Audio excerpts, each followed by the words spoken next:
بصوا يا جماعة، في فكرة جامدة قوي نازلة بقالها فترة على التيك توك. لو حابب تعمل فلوس مثلا وانت مش معاك محتوى، مش معاك فيوز، مش معاك متنزلش لايفات مثلا، مبتعملش الكلام ده كله. ممكن تعمل حاجة لطيفة أوي نزلت على التيك توك بقالها فترة. مثلا كام فيديو بتنزل لك فلوس في الحساب بتاعك على التيك توك. هي كام فيديو بالظبط مش ما اعرفش بصراحة، علشان يعني هي حاجة تقريبا نسبة وتناسب تقريبا. بس هي لا، حوار عبارة عن ان هي فيديوهات تعتبر اعلانات من تيك توك نفسه منزلها. الناس منزلة اعلانات على تيك توك. فالاعلانات دي كل ما بتتفرج عليها اكتر، كل ما بتنزل لك فلوس على المحفظة بتاعتك. اللي هو ممكن مثلا تشوف الاعلان يخلص، بدل ما انت بتشوف فيديوهات عادي وبتسكرول تسكرول تسكرول تسكرول كل يوم من غير اي فايدة. لا، انت بتشوف الاعلان وبتتفرج عليه لاخره، وبعد كده بينزل لك في حسابك بعد 3 ايام بالظبط، او من 3 ايام ل5 ايام بالكتير قوي. بينزل لك في حسابك على التيك توك الفلوس بتاعتك بتضاف على حسابك، وبعد كده تبدا انت تحولها عادي. هوريكم دلوقتي ازاي. اول حاجه بنعملها بنيجي هنا في السيرش وبنكتب بيت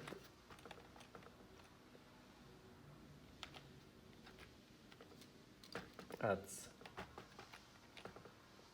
تبحث عنها. بيطلع لك مثلا فيديوهات زي دي. تخش مثلا على الفيديو كده وتستنى ان هو يكمل للاخر هنا.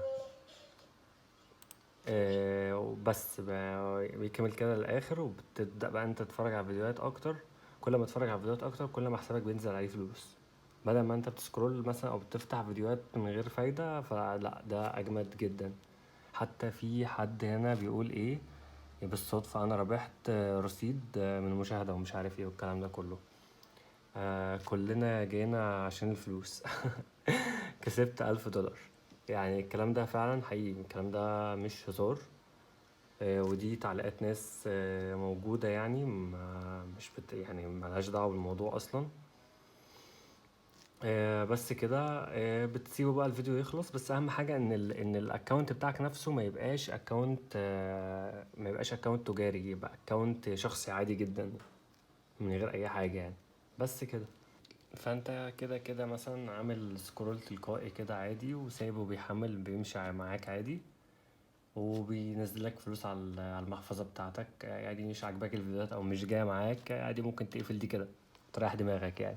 او لو مثلا من التليفون سيبه يحمل كده كده وهو شغال، يعني بينزلك فلوس على المحفظة بتاعتك. تخش على المحفظة بتاعتك على التيك توك عادي جدا، بتلاقي الفلوس موجودة ونزلت عندك في حسابك، مفيش اي مشكلة. وممكن كمان يعني الموضوع يبقى افضل كتير. لو عملت مثلا ايه، لو فتح من الكمبيوتر مثلا، خلي اللي هي الاوتو سكرول دي تبقى مفتوحة مش مقفولة. ولو انت فاتح من التليفون بتدوس على الفيديو عادي، بيجيب لك ايه ان انت تعمل، بيجيب لك كذا حاجة اختيار كده، في منهم اوتو سكرول او تمرير تلقائي يعني.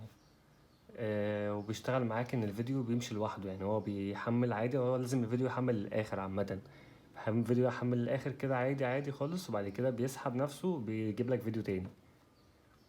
بس فتسيبه مثلا، تسيب تليفونك معمول عليه اوتو سكرول شويه. ودي معلومه يعني انا لقيتها لطيفه على التيك توك، عجبتني بصراحه، فقلت اشاركها مع الناس. زي ما هتفيدني تفيد اي حد يعني، فالموضوع فعلا حلو. متشكرين جدا.